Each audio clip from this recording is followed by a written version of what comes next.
Queridos amigos y amigas, sed bienvenidos, bienvenidas a este espacio en formato podcast de reflexión ética en torno a los cuadernos de ética en clave cotidiana de Funderética, Fundación Europea para el Estudio y Reflexión Ética.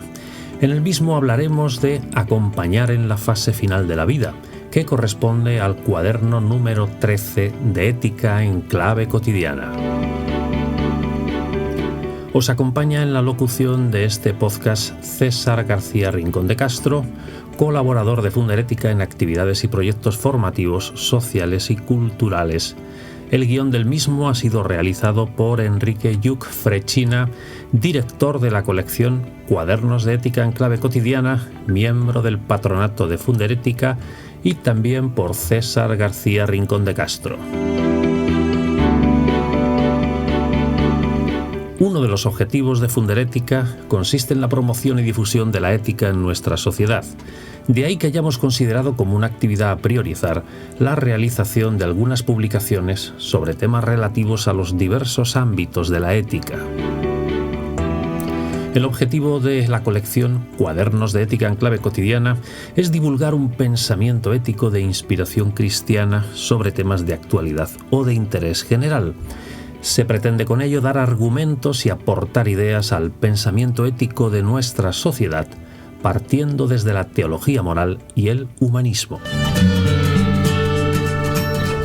En este podcast vamos a hablar de la vida y especialmente de una de sus partes más importantes junto con su inicio, su final. Lo vamos a hacer con tres mujeres fuertes, diferentes, admirables. Tres mujeres que tienen una inquietud común, que se unen para compartir su experiencia, su sabiduría y sus conocimientos. Tres mujeres con vocación de acompañar a las personas que pueden vivir la fase final de su vida. En este breve podcast tenemos la oportunidad de enriquecernos con su sabiduría, de eso que está más allá de los conocimientos y nos toca en lo más íntimo de nuestro ser. Vamos a conocerlas un poco más antes de leer su cuaderno, que por cierto, os podéis descargar gratuitamente en PDF en la web www.funderetica.org o bien adquirirlo en formato papel en la editorial Perpetuo Socorro de Madrid, www.pseditorial.com.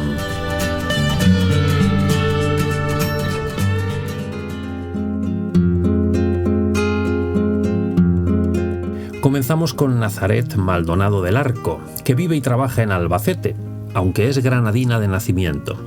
Ella, desde su experiencia de médico de familia en el mundo rural, en la España vacía, y su especialización en cuidados paliativos, nos puede aportar una visión desde esas personas que van viendo cómo su vida se apaga poco a poco. Nazaret, tú afirmas que la muerte no es un fracaso, que forma parte de la vida, que es un acontecimiento que es preciso vivir. ¿Crees que las personas estamos preparadas para un buen morir? Mira, yo creo que en general no. Las personas que tienen un buen morir en general han sido capaces de realizar un proceso personal, pues con mucha reflexión, que son capaces de aceptar con todas las consecuencias pues el proceso vital por el que están pasando. Personas que son capaces de hacer esa reflexión, que han tenido una aceptación sincera de la situación, de la enfermedad y que se sienten alegres por lo que ya han vivido a lo largo de su vida. Esto es muy importante para vivir la muerte como el acontecimiento que es y que es preciso vivir. Y sí que hay personas que han hecho este proceso. Y también te digo que con estas personas se aprende mucho de la vida.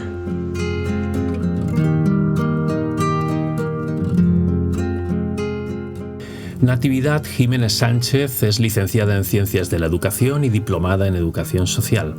Y lleva más de 20 años trabajando en el área de servicios sociales comunitarios del Ayuntamiento de Sevilla. Nati, el fallecimiento de un ser querido conlleva un periodo de duelo. ¿Cuáles crees que son las etapas más importantes del duelo? ¿Podemos graduarlo?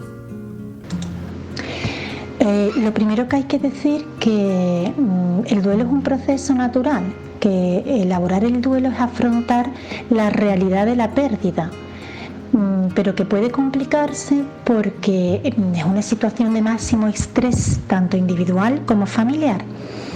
Y para poder elaborar el duelo, pues se pasan por una serie de etapas que son negación, ira, negociación, depresión y aceptación. Pero más que las etapas, lo importante son las tareas que hay que trabajar o elaborar para que el duelo no se complique. El duelo se puede complicar según el tipo de muerte, según la vinculación con el fallecido. Tiene que ver también el momento del ciclo vital que esté viviendo la persona que se queda y la familia, y la situación y el funcionamiento familiar. Pero para elaborar el proceso de duelo completo hay que hacer 4 tareas, hay que trabajar 4 tareas. 1, aceptar la pérdida, la realidad de la pérdida. 2, trabajar las emociones y el dolor. 3, adaptarse a un medio sin el ausente. Y 4, reubicar al fallecido para poder continuar viviendo. La primera tarea, que es aceptar la realidad, es muy importante porque normalmente, aunque la muerte sea esperada y sea preparada y te hayas despedido del fallecido, siempre hay cierta sensación de que no es verdad. Y parte de este trabajo, de esta tarea, es aceptar que el reencuentro con el ser fallecido es imposible.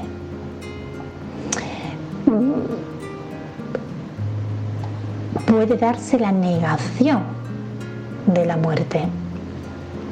Y para aceptar esta realidad y que no se dé la negación, pues hay que, por ejemplo, no caer en la momificación, es decir, guardar todo tal y como estaba por si vuelve, o todo lo contrario, quitarlo todo de en medio enseguida, o negar los sentimientos, yo no lo echo de menos, etcétera. La segunda tarea es trabajar las emociones y el dolor de la pérdida. El dolor hay que sentirlo, no se puede tapar, no se puede evitar, no se puede obviar, hay que atravesarlo. Duele y tiene que doler, porque si no se atraviesa se puede quedar enquistado y te puedes quedar atrapado en ese dolor para el resto de tu vida. Esto va a depender de las diferencias individuales de cada uno y de la relación o el vínculo que se tuviera con el fallecido, pero hay que atravesar ese dolor, sentirlo, expresarlo, llorarlo. Hay un obstáculo que muchas veces se idealiza al fallecido, pues hay que ponerlo en el sitio en el que está, o otras veces hay una cura geográfica, se viaja como remedio al dolor, se cambia de residencia. Es necesario que la persona trabaje y elabore el dolor emocional para hacer bien su proceso de duelo.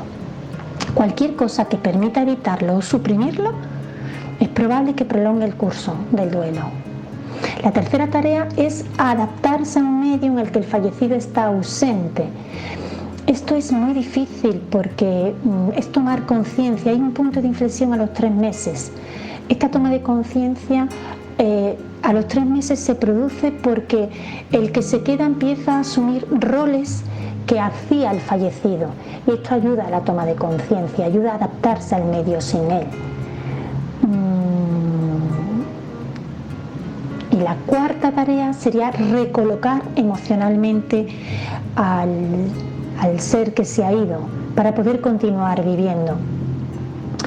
Esta tarea se entorpece cuando el que se queda se mantiene tan apegado al pasado y a ese vínculo que le impide continuar formando nuevos vínculos.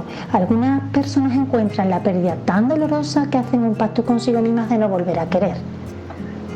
El duelo se acaba cuando la persona ya no necesita reactivar el recuerdo del fallecido con esa intensidad tan exagerada en el curso de tu vida diaria. punto de referencia para decir que se ha finalizado el proceso de duelo es cuando la persona es capaz de pensar en el fallecido sin dolor, cuando puedes ponerlo en un lugar de tu corazón donde no duele, donde eres capaz de sonreír, de bromear, de recordar anécdotas sin ese dolor que te tiene angustiado. El duelo se puede complicar y en terapia familiar se han visto muchas patologías que tienen que ver con duelos no resueltos, no elaborados, a lo mejor hace 5, 10 o 15 años. Y si no se elabora bien, se puede llegar a dar enfermedades físicas, se somatiza, enfermedades mentales, depresiones, adicciones, y todo es por un duelo no elaborado, no trabajado y no asumir la pérdida de la persona que se ha ido.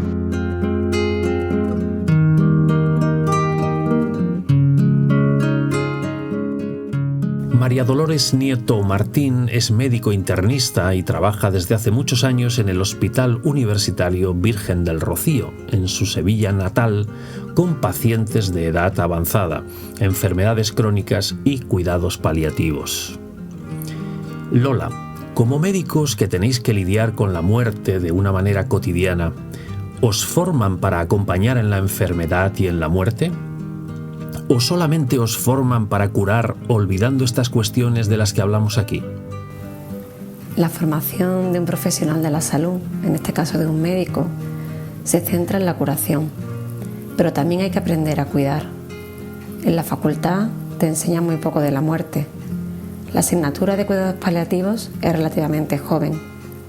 Más tarde, durante el desarrollo de tu ejercicio profesional, buscas recursos y herramientas que te ayudan a acompañar al que sufre. Tienes que formarte específicamente para adquirir estas competencias que son esenciales.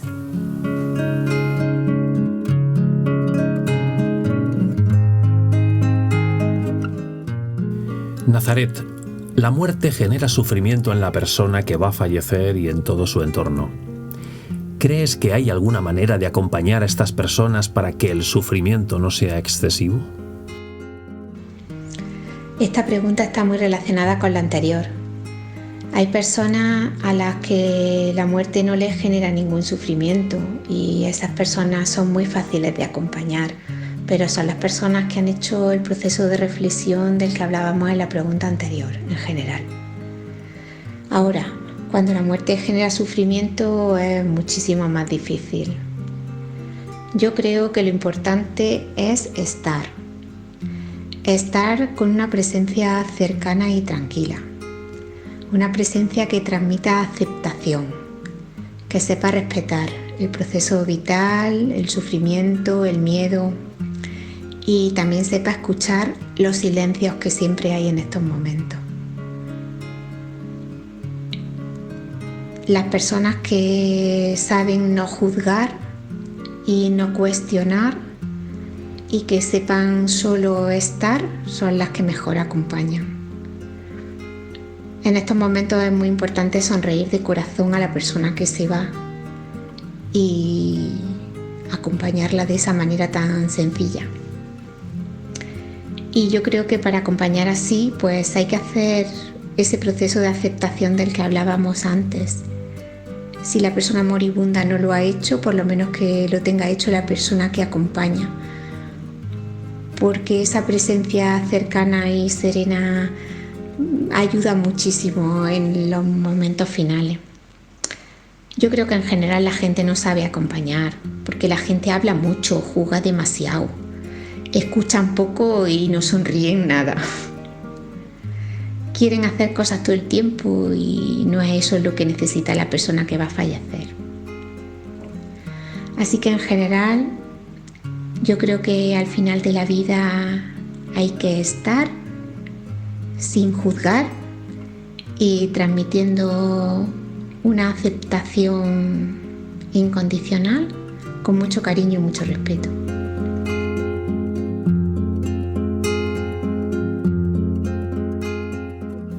Nati, ¿crees que se puede acompañar al enfermo en las dimensiones trascendente y espiritual? Sí.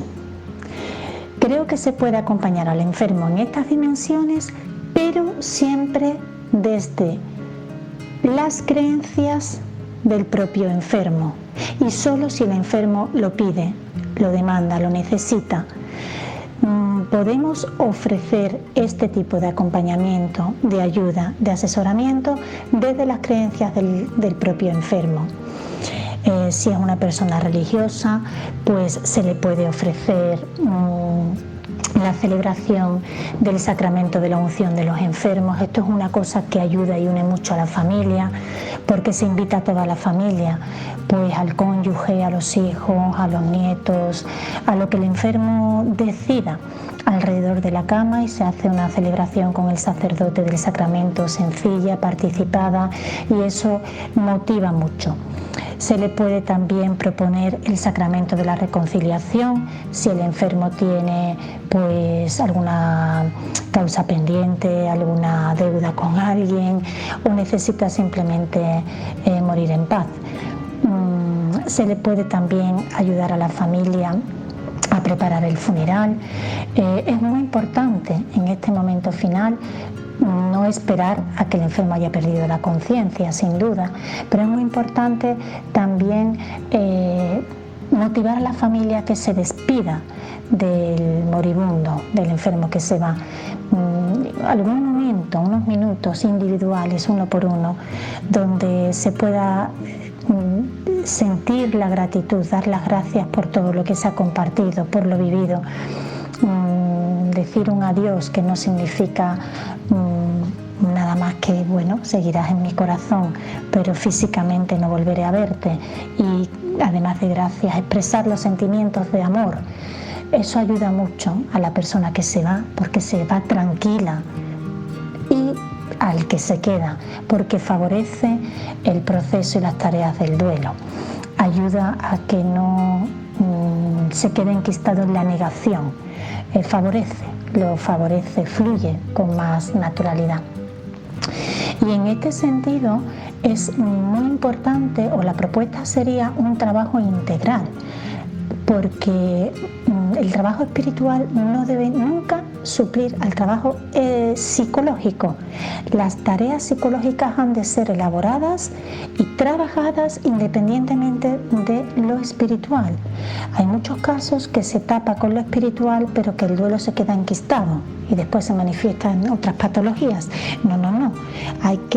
Son como dos caras de la misma moneda, lo espiritual por un lado, pero lo psicológico por otro. Lo psicológico hay que trabajarlo, hay que hacerlo. Y la propuesta en todo el campo del trabajo del duelo, con todos los especialistas, es una propuesta integral.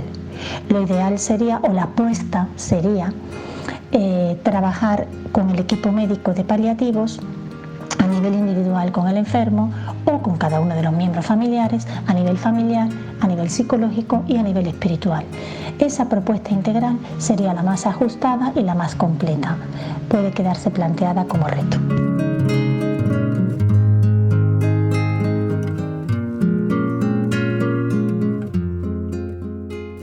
Lola, los profesionales podéis ser clave a la hora de acompañar a quien se está despidiendo de la vida. ¿Cómo articulan y dan la información a los pacientes? ¿Hay que informarles de todo? ¿Se debe implicar a los pacientes en la toma de decisiones?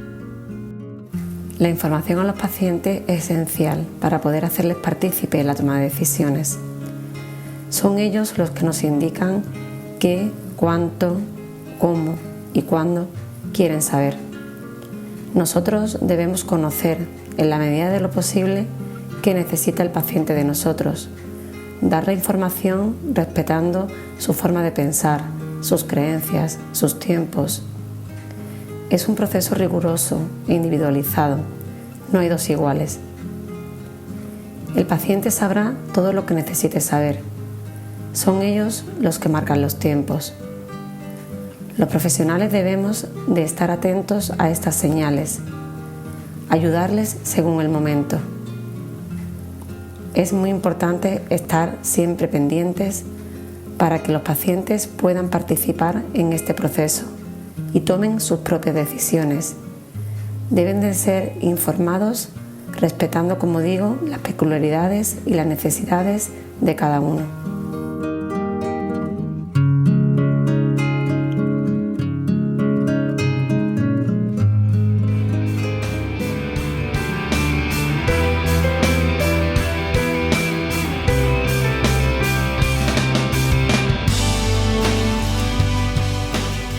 Tras esta interesante entrevista a las 3 autoras del cuaderno, finalizamos nuestro podcast destacando 3 retos a modo de sugerencias prácticas para aplicar a nuestra vida cotidiana, nuestro trabajo o empresa, nuestra familia o sencillamente nuestros círculos y ámbitos sociales.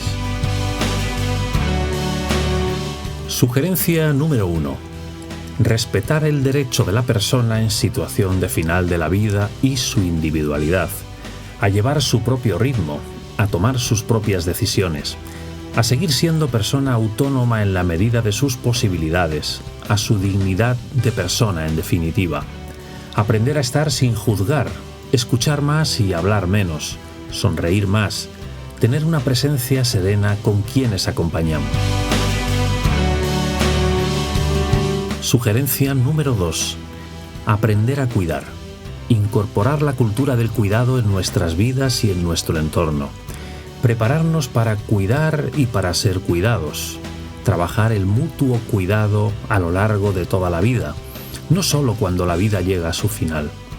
Acompañar espiritualmente al enfermo si lo pide, y siempre desde sus propias creencias y filosofía de vida. Y sugerencia número 3, reconocer y comprender el duelo y sus procesos, evitando que se complique por una inadecuada elaboración, pidiendo ayuda profesional si es necesario. Trabajar aquí las 4 tareas. Primero, aceptar la realidad de la pérdida. Segundo, trabajar las emociones y el dolor de la pérdida. Tercero, adaptarse a un medio en que el fallecido está ausente. Y cuarto, recolocar emocionalmente al ser que se ha ido para poder continuar viviendo.